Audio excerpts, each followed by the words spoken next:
Hello ladies and gentlemen, welcome to another thing where I talk about things. Today, I would like to talk about Armored Core. It is a old series of video games about robots and cyberpunk and stuff like that. It's actually, it's a series that I like quite a lot, but it was made by From Software, if I'm remembering correctly, or the company that eventually became From Software. I guess they were purchased, I don't know. Don't know for sure, but the point is, the same people that made Dark Souls are somehow involved with Armored Core, and as much as people talk about Dark Souls being a really difficult game, it really shows when you play Armored Core. I first learned about Armored Core when I was in college, and it was from my ex-girlfriend's brother. He played the game, he was really fond of the game, and he invited me over one day, and he was like, hey, check out this cool robot game. And he was like, all you have to do is build this robot. And there was just like a daunting number of parts. It was like you had legs and chest pieces and the head, and then you had like a radar and a generator, and then like a radiator, and like 4 different weapon options, like internal parts, just like all this crazy stuff. And then you could customize the colors, and you could make your own emblems if you had the patience for that. Like once you did all your customization, then you made it yours. And the reason why he was so into it, he was trying to get a friend of his, anybody, just to play the game, because he'd spent the time to actually learn how to play it. And then once you do that, you know, like you have your own robot, like you built it yourself, you painted it yourself, you name it, like the robot gets its own name, the pilot gets its own name. He named everything, he'd done all this stuff, and he just wanted to like share that with somebody. And so he's like, here, try this game. And he got me into this game, and it was really challenging. And so I asked him, like, can I take it home, and can I play it myself for a while? And he goes, yeah, and he just lends me the disc. And so I started playing the game, and I got my own robot parts and everything like that, and I got really good at it. And then I would start to come over, and like, you know, every weekend I would play Armored Core with my ex's brother. And this is back when I was still dating this girl, though. She wasn't my ex at the time. But this was one of the ways I bonded with part of her family, was I played games with her brother. But anyway, though, yes, Armored Core, it's an interesting series in a lot of different ways. Very difficult to play, difficult to get into. I, too, have shown it to many people, and almost everyone I've shown it to has turned up their noses and just walked away from the game. I think that some people like the principle of it, you know, where you've got all this sort of customization, and like it's a military-based game. But very few people find that they want to put the amount of time necessary in to play it. What I don't know specifically what it is that appeals to me so much. I think, honestly, it's all the tinkering and all the personalization. Like, I think that if there were more racing games that let me swap out the tires and engine and, like, the brake systems and even the horn and do my own custom paint jobs, I'd probably get into more racing games. But most games like that, they do to some extent, but not too much, because they don't want to alienate audiences. Armored Core just didn't care. Like, if you didn't like Armored Core, then Armored Core was not for you. And this is why I think they don't make Armored Core anymore, because it occupied its own little space, and then once games got to be too expensive to continue to work like that, where they had their smaller audiences, they had to abandon it. You know, it couldn't really go on consoles anymore. Console games tend to be way too expensive to be anything but pandering to the masses. But anyway, though, the games are about a couple of different things. I say it's sort of a cyberpunk setting, and if you're not familiar, cyberpunk is a setting where basically like corporations control the known world. Like globalization has occurred, and governments got weaker and weaker against the purchasing power of companies, and so a person with money essentially runs the world. Like, if you want something to happen, then you just go to a local government and you say like, yeah, you know, I'll just pay for your roads or whatever if you do this, and that's how things work. And in this setting, you play as a raven, through most of the games anyway. Once they got into the PS3, that quit being the case. But for a long time, you were what they called a raven. Actually, even this is a lie. For the period that I was playing the games in, you were called a raven. When the games were cool, they were called a raven. And ravens were these mercenaries that got in these giant robots, and you just killed things. You did whatever it was they told you to do. If they were like, yeah, we've got a bunch of workers on strike, I want you to go blow them up, and that actually was one of the missions, then you would go down and you'd just shoot all the workers, and that would be, like, your mission.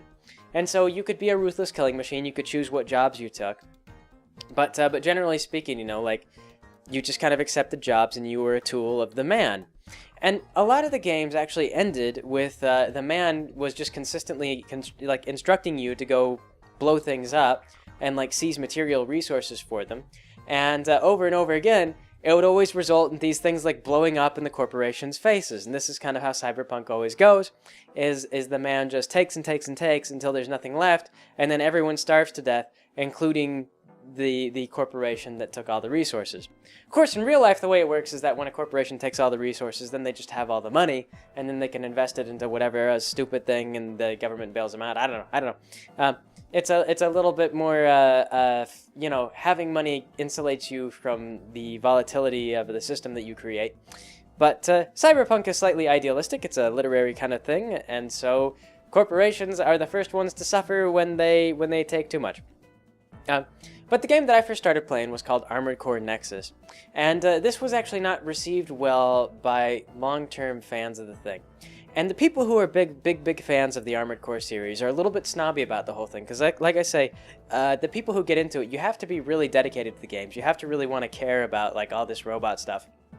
And in fact, what's really funny is I was talking about this game, I was reminiscing about it, and somebody brought up like, oh yeah, no, the Armored Core controller, I remember that. It was this like, it came with pedals and stuff like this. You were supposed to plug this in to your console. Like, there were like 2 joysticks, and there was like pedals on the ground, and there's like all these levers and switches. And I was like, yeah, that sounds like Armored Core.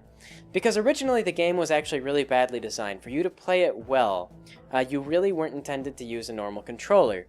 Because it was supposed to be a sort of simulator game. And the best way to play it was to have, like, your hands and feet all dedicated to manning the robot. You could play it on a controller, but it was actually very wonky. It was hard to do. You couldn't maneuver very well. You were at a severe disadvantage compared to someone who had bought this ridiculous Armored Core only multiple joystick gaming platform. So right off the bat, they kind of cut off their own nose to spite their face. They were really ambitious. I think that they thought, like, people are going to think this is so cool. Everyone's going to buy a copy of this game and one of these joysticks, and it's going to be amazing. It's going to be amazing. And then that wasn't the case. So at Armored Core Nexus, they finally relented, and they stopped making the control scheme terrible. And they stopped trying to push their special joystick. And they were like, all right, fine, you can customize your own controls. Which freed up a lot of people to actually tell the game to like, when I look right on the right analog stick, that's what happens, as opposed to like needing to use the shoulder pads and having no customization abilities or whatever. The game control scheme used to be just stupid. It was really hard to play. So technically, I actually played the game as far back as like Armored Core 2. And I still own Armored Core Silent Line. Like, my ex's brother owned Armored Core 2, I think, and then I got Silent Line. And I say that I own them, but I never really beat them, so I don't know really what Silent Line is about. The best I could do, because it was really hard to maneuver with that old control scheme, was to just build a tank, because the game lets you build any kind of robot you want.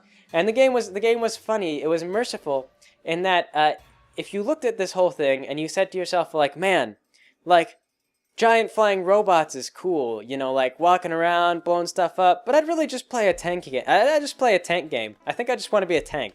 Then the game would be like, okay, yeah, here's tank legs. And you would just, like, put your robot on a tank, and then you'd just, like, trundle around, and you wouldn't fly or do anything fancy at all. You were just a tank.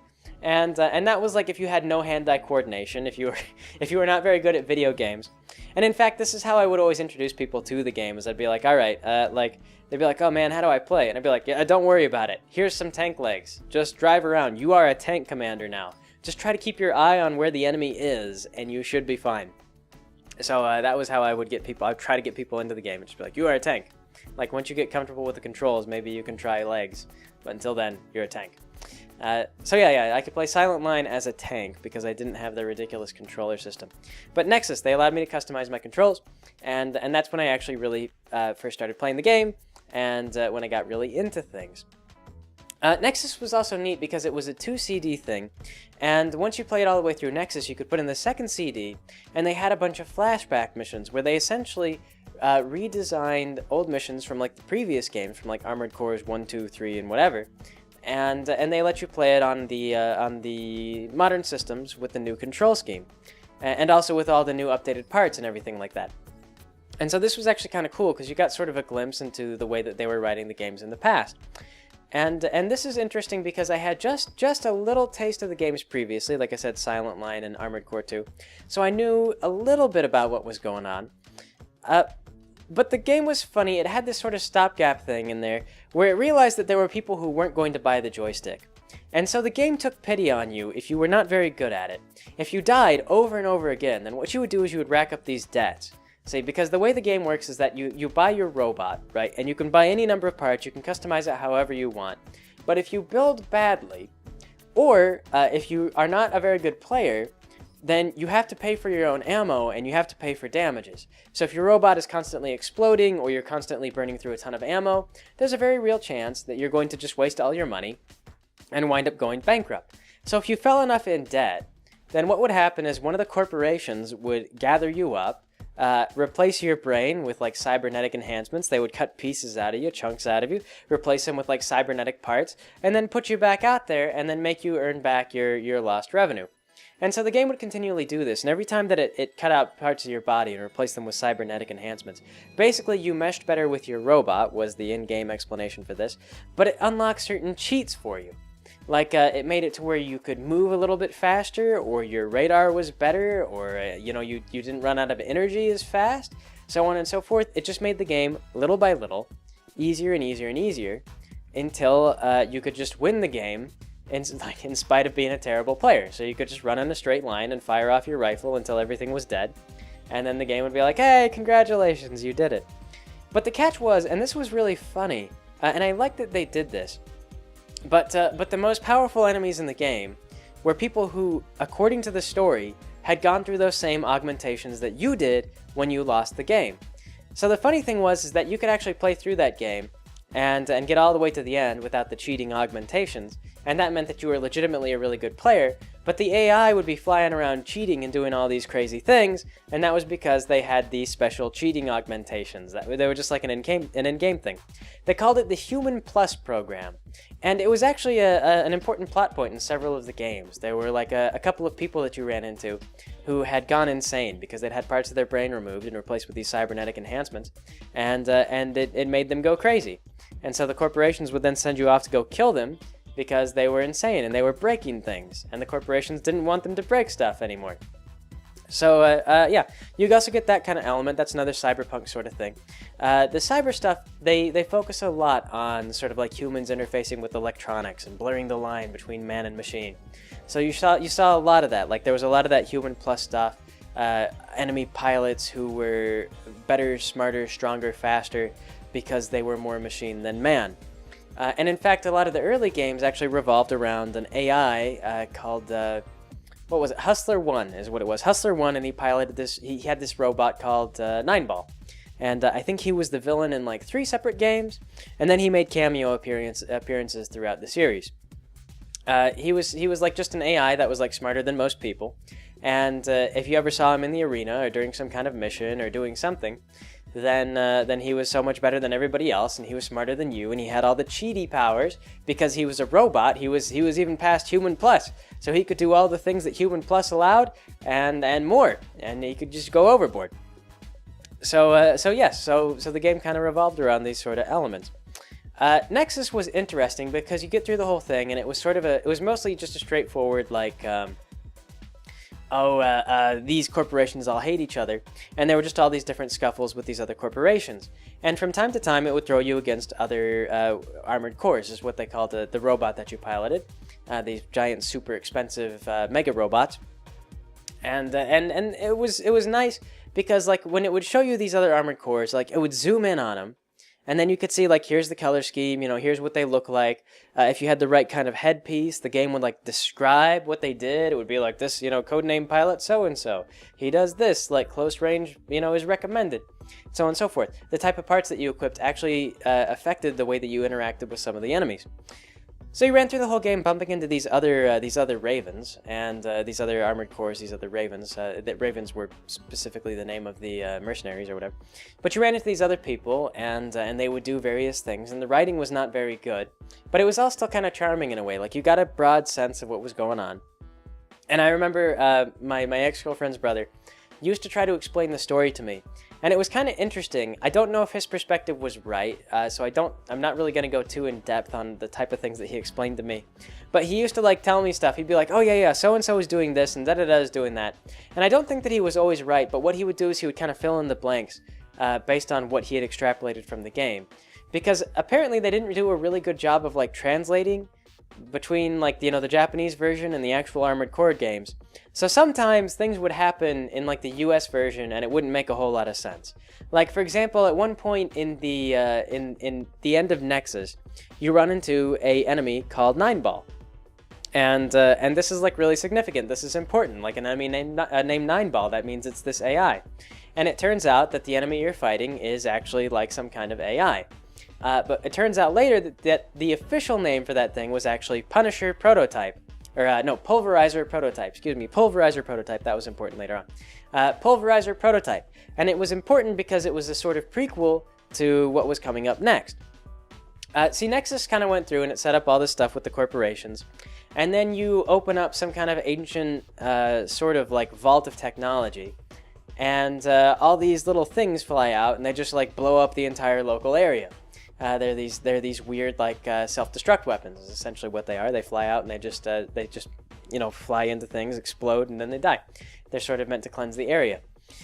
So the next game rolled around and it was called The Last Raven.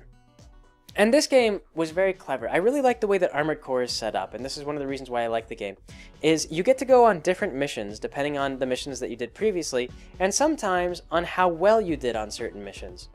In Nexus, you didn't get this quite as much. I mean, like, one example in Nexus would be, there'd be a mission where you'd fight, like, two ravens at once, and if you killed one of them, then later on you might see the other in the arena, and then he would have some kind of angry spiel for you when you went and fought him in the arena. You know, it'd be like, I'm gonna kill you, like, this is gloves off, I'm ending your life. You know, that sort of thing.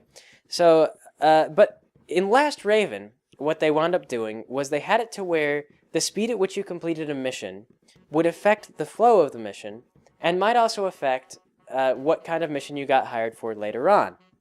And so there's all these different branching pathways in the game. And if you go through and you're not really very good at the game, then the whole thing, it appears to be this conflict between a new branch of essentially armored cores called Vertex, and they work for hire, similar to the Ravens, and then the Ravens are kind of at odds with Vertex. They fight with each other a little bit, and your character is a Raven. So you get dispatched to go fight with Vertex from time to time, and if you just, like I say, you're not very good at the game, then it looks like that's the only story that's going on as you play through, and you get this sort of this politics thing where this guy who was formerly a Raven has some kind of spat with the Ravens, and he breaks off. And you have this little fight, and eventually you kill off all the guys in Vertex, and you get to the end, and there's like this machine, and it appears that Vertex has turned it on, but you go down there and you blow it up, and you say, they're Vertex, screw you, you guys are dumb. But if you're really good at the game, then what it does is the faster you complete missions, the more stuff it throws at you. So you might get to the end of one mission, you're really, really fast, and the game goes, oh, that was really good. Here's something a little bit harder for you. You can obviously handle it. So you'd finish a mission, and then it would throw like another Raven at you, or a Vertex guy, or whatever, another Armored Core. And so this Armored Core guy would show up, and you'd have to fight with them. And if you defeated them, then the game would say like, oh, okay, yeah. And it would remember that guy was dead. He wouldn't appear in the arena or anything like that later on. You couldn't fight with him. He wouldn't show up in later missions. So it would affect later missions. This guy's dead. You killed him in this mission. And eventually, if you were doing this really fast and you were going along really well, it would stop throwing... it would still throw armored cores at you, but it would start throwing these things called pulverizers at you. And what these were is they were like armored cores, but they were bigger, and they were red, and they were basically just AI, like this Nineball guy that I described previously. And they would show up, and their only objective was just to destroy the surrounding area. Like, that was all they did. They would just show up to destroy something. So the companies or whatever was being attacked would call you and be like, hey, like, you're that guy that kills all the other armored cores, right? Well, this thing is killing everybody, including the armored cores that we send against it. Like, can you go deal with it? And so you would fly out there and you would fight this pulverizer. And the way that the pulverizers worked in the lore was that they were actually being controlled by some kind of sophisticated master AI that would then examine the battle, and then it would go to work building a more sophisticated robot, a more sophisticated pulverizer, and it would send that at you. So the better you were at the game, the more the difficulty escalated, because you would get through a thing really fast, and the game would be like, oh, good job, here's another harder thing to deal with. And then it would start to throw like a thing at you. It would be like, oh yeah, here's an armored core, and you would kill this armored core, And then later it would throw like a pulverizer, like it would throw a pulverizer right afterward. Be like, oh, and then here's a pulverizer. So you'd be at like half ammo, you know, like half health, quarter health, or whatever. And then you'd be fighting something that was stronger than the opponent that you were just fighting.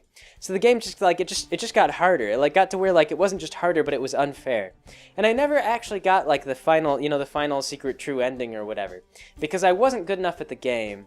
Or I might have been, but I wasn't designing my robots in such a way that I could actually get to the most challenging ending of the game. And I'm not sure how you do it. I remember going on a forum and reading about it, and people were giving like a lot of really specific advice. Like there were certain things that certain pulverizers like wouldn't dodge very effectively, and so you'd have to show up to certain missions with a very particular kind of ammo type or something like that. And it just involved like having a lot of advanced knowledge of the game. And it was just like I say, very unforgiving. Like Armored Core did not care if you were not good at video games. Armored Core just didn't care. It didn't care back then when if you didn't have the controllers. It didn't care if the controls were terrible. It didn't care if you couldn't play. It just didn't care. Armored Core did not care. But I did beat it, though. I got to the point, you know, where at least you were the last Raven. That was, like, the game's title. So, essentially, you get to where you kill all the other Armored Cores, and then the game is like, well, this is it. You're the last Armored Core pilot alive. Like, you have effectively killed, or people have been killed around you, to the point where you're the only one left. You are the only one left. And then it makes you go do a whole bunch of ridiculous stuff, because in all the versions where you don't kill everybody, you have, like, support and backup. You know, like there are other Armored Cores that are still alive, so they're like, all right, this is going to be a joint effort between like these, you know, multiple Armored Cores, and you go down there and you handle it. But when you're really, really good, they're like, yeah, there is no joint effort. Everyone is dead. You killed everybody. Like every single mission, you crippled everything. There is no support. Like you are just by yourself. Go handle this. So the game just got harder and harder and harder. The better that you did, the better you played at it. And I never hit the peak with this game. And I really respect that of the Armored Core series. I really like that I look at that game and I say to myself, like, I never got to a maximum point with that. Like, the single player, like, it was challenging enough that I never actually beat the game. And not from lack of trying. Like, I tried to beat The Last Raven on its highest level, but never actually cleared it. And a lot of games won't do that. Like, a lot of games just don't take that risk. And I'm not sure if games even could now with how expensive they are. Like, the very idea that, like, I mean, imagine that you were playing something like the latest Halo release, or like the latest Counter-Strike or whatever.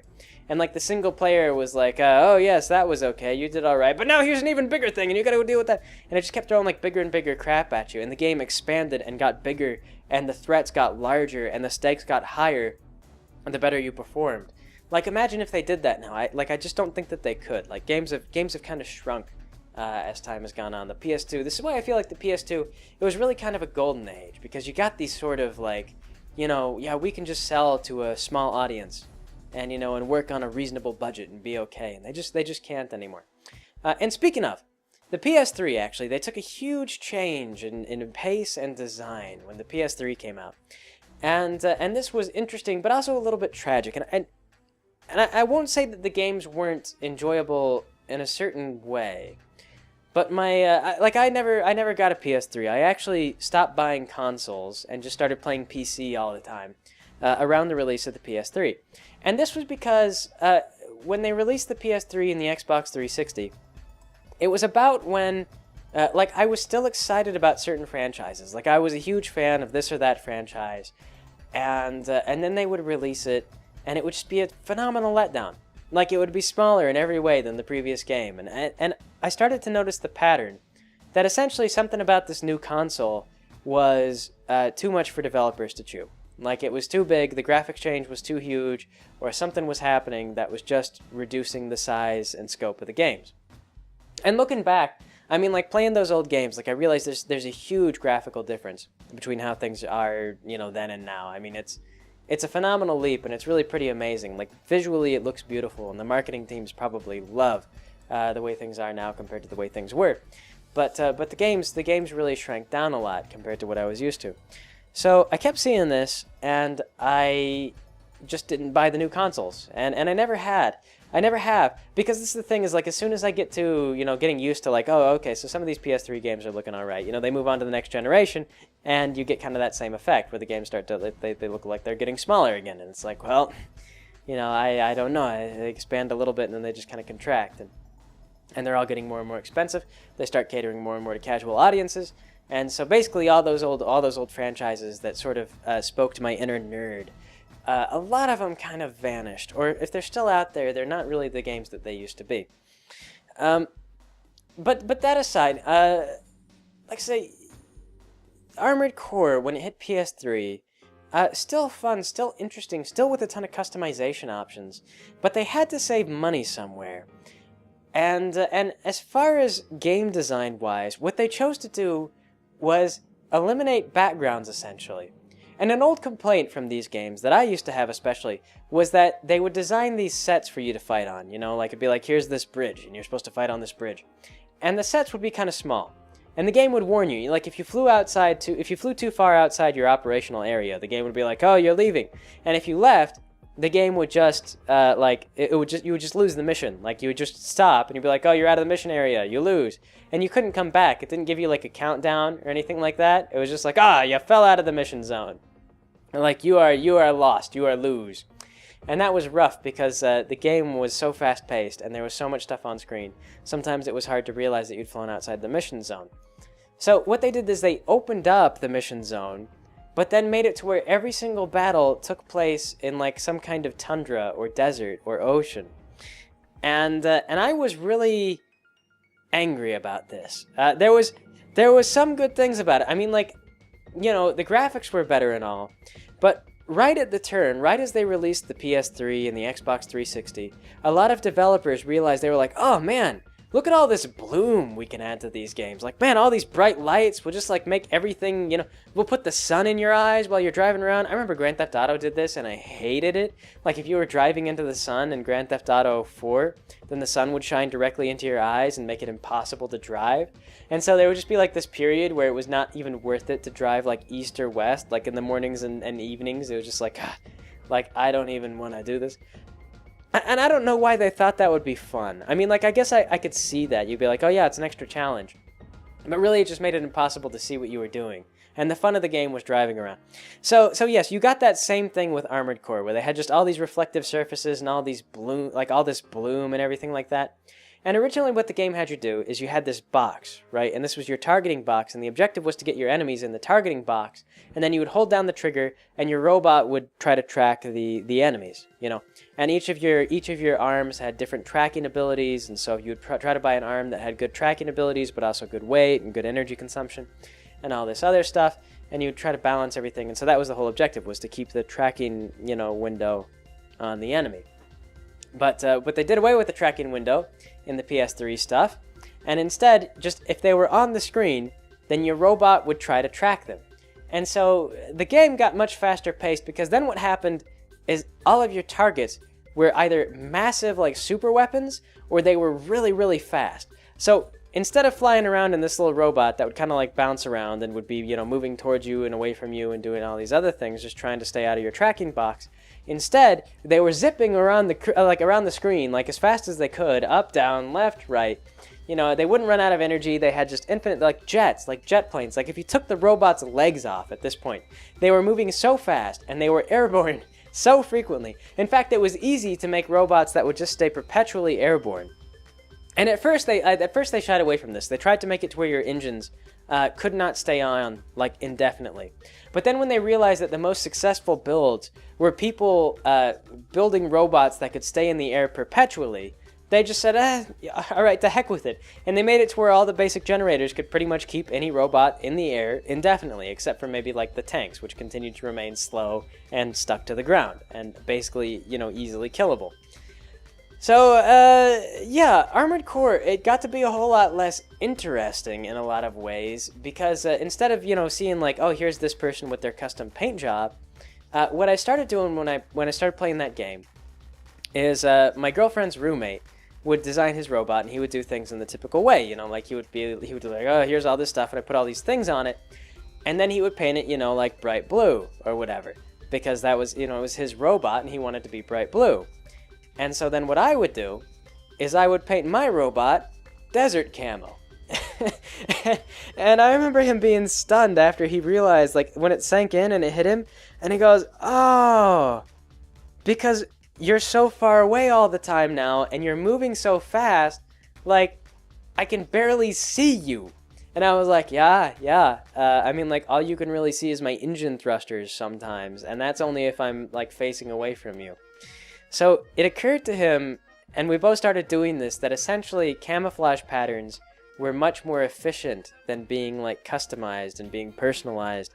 And so we both just started running around with, like, desert, like, brown, sand-colored, splotchy, whatever. Not, like, fun, exciting, razzmatazz type of stuff with, like, flashy emblems on them anymore. No more bright red robots, none of that. Like, a bright red robot was easier to snipe from, 1,000 meters or whatever.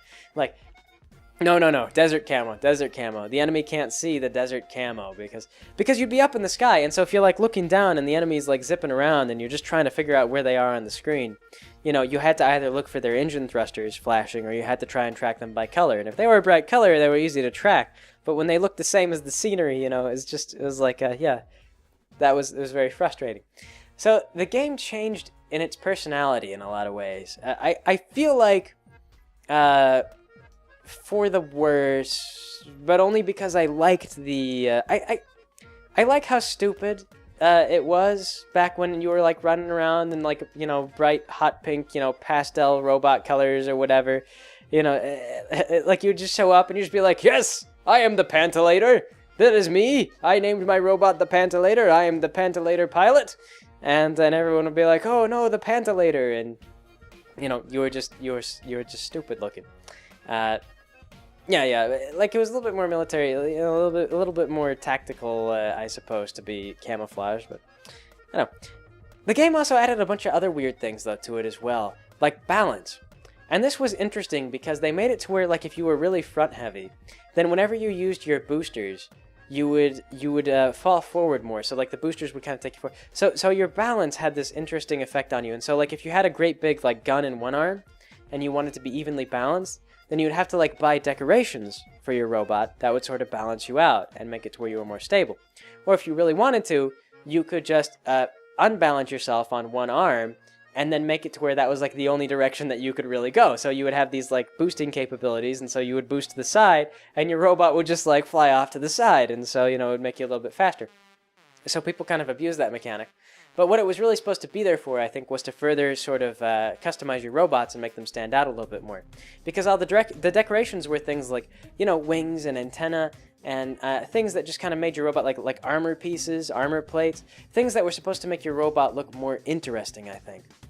And it was a shame because there was such a misalignment of design philosophy, where the game got further away and everything moved faster, and it got to be more about camo and just, like, not having sight of your enemies, and yet they were trying to add things to make the robots, stand out more visually. They were trying to be like, yeah, I know you have these wings, and it's like, that'd be great. I can't see them. Like, the enemy can't see them. But the other thing that this did, though, is that in the original PS2 versions, the games would do this, like, you would see your armored core, and your enemy would show up, and they would zoom in on the enemy, and he would be like, hello, I am so-and-so, I am the Pantillator. And he'd be like, oh, the Pantillator, and then you would battle.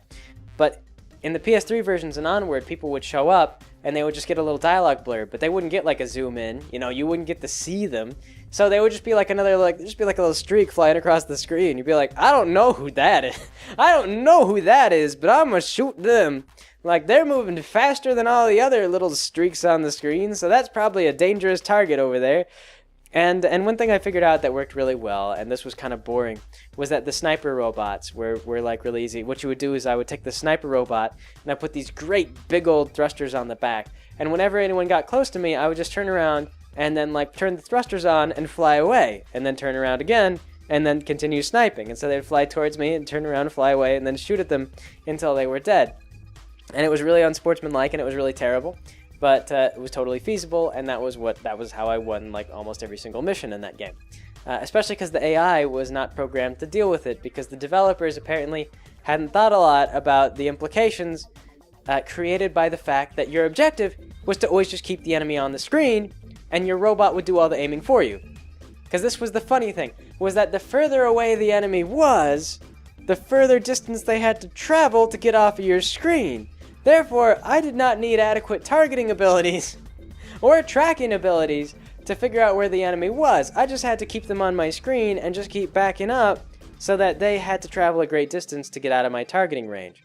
You know, and they could do the same back to me, but you would find that like I was using the sniper rifle with the highest possible range and was trying to stay at that maximum range so nobody could return fire. So, yes, a little bit exploitable, a little bit broken. And there are people I think who would disagree with me about like the original games being better. I just like the spirit of them better. The newer games were faster paced and like just action, you know, all the time. And when you got used to them, you know, they were still pretty fun. Just different, just a different set of games. It wasn't Armored Core anymore. It was some new thing, some totally new thing, some predecessor. It was like inspired by Armored Core, and it was still cool in its own right, but it just, you know, it was a different game. I liked kind of more whimsy, and you know, Armored Core 4 and onwards was cool, but it wasn't as whimsical. Yeah, but the setting in that, it was the exact same thing. It was like, once again, the corporations have all done this, and at this point, I believe that pretty much the entire world, the explanation for everything being like desert, was that the entire world had been pretty much annihilated by the corporate warfare. And the corporations were still warring with each other. They were just like, well, you know, everything's ruined already, so we may as well keep fighting each other. So that was kind of like what the games were just continued to be about. It was like, yes, the corporations are terrible, but they are a source of money, therefore we have to work for them. And every time they destroy the world, someone else will rise from the ashes to be destroyed along with us. And the only thing I can really say about it, though, is that because everything got less personal with that game, I felt less of the corporate thing, and it started to feel more like a challenge of my ability as a player. It was less kind of amusing. It was less sort of like trying to involve me emotionally, and it was more just like, can you do this? Like, can you even do this? Because it still did that same thing, not quite as well as it did in Last Raven, but it still did that same thing where if you did well in various missions, then it would throw harder and harder missions at you. And eventually it would just be like, yeah, can you fight like 4 armored cores at once? Like, are you a good enough player that you could actually get away with doing that? And the answer was yes. Yes, because SniperBot was smarter than the AI. So it was totally doable. But yeah, SniperBot aside. Yeah, it was funny because it would get to the end and it would throw all these people and they would be like really mad at me and they'd be like, you, like, I'm mad at you. And I'd be like, I don't know who you are. Like, what, are you a gray streak? Are you like a gray smudge on the, like, okay, yeah, fine. I'll shoot you too. I don't know. You're mad at me. Everyone's mad at me. Like, they told me to, they hired me to kill some gray streaks. Like, the biggest gray streaks I ever killed was a city full of people, okay? At least I could see that one. At least I got some emotional satisfaction. That was the end, I think, of Armored Core 4 Answer, I believe it was that to get the hardest mission, you had to go crazy. Is essentially, you get to the end, and you're just killing everyone and everything, and then eventually you get called by this other Armored Core, and he's like, hey bud, I understand that you are fond of a challenge. And you go, yeah, and he goes, alright, I've got a challenge for you. There's like 4 cities that can fly. I want you to go out to these cities, and I want you to help me shoot them all down.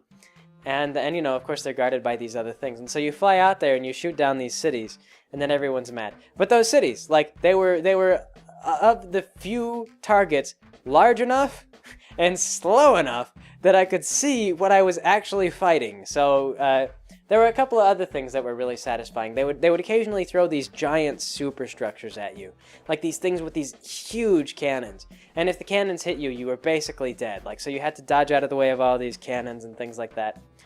And I think I remember there was only one other build that worked for me, and I don't know why this worked. And they kept releasing patches for the game because there was a lot of stuff that was broken, and they were kind of trying to foster competitive play. But for some period, there was a while where I could build a robot that just had swords for arms, and so I would just fly up to things and just cut it to ribbons, and then fly away, And that worked. And so they would have these giant superstructures, and I would just fly up into them where all the guns couldn't point, and then just chop them up and then fly away. And the game would be like, oh, well, okay. You did a good job. Good job. I could only do that for a while. I think that was when I was playing the game very, very frequently. I was playing it like every weekend. And then I would play head-to-head with my ex's brother. So that would be the thing. Like, I'd just come over and just, it was my recreational time. So yes, the Armored Core series. Interesting series, an interesting approach. I believe it is dead now. Dark Souls has done well. Armored Core has always been... man, it takes like an hour just to build your robot. Like, once you have all the pieces, like, once you can afford to buy all the pieces, you start to really, like, fiddle with things and see, like, oh, how can I maximize the performance of my bot? And you'll sit there for, like, an hour or 2 hours just designing your robot, and you won't even really get into playing the game. You can just spend all your time building. So I don't know. Not a lot of people are very fond of it, but man, if you ever manage to get your hands on it, and you're like the really nerdy type, you really like a lot of customization, personalization, you want to build stuff, any of the series. I mean, like, I recommend. Like I say, I think that the later games are not as entertaining emotionally, but still, I recommend them. Armored Core. See if you can pick it up. Be prepared to not enjoy it, but see if you can pick it up. So anyway, though, I suppose that'll be it for today. Thanks for joining me, everybody. I will catch you all next time.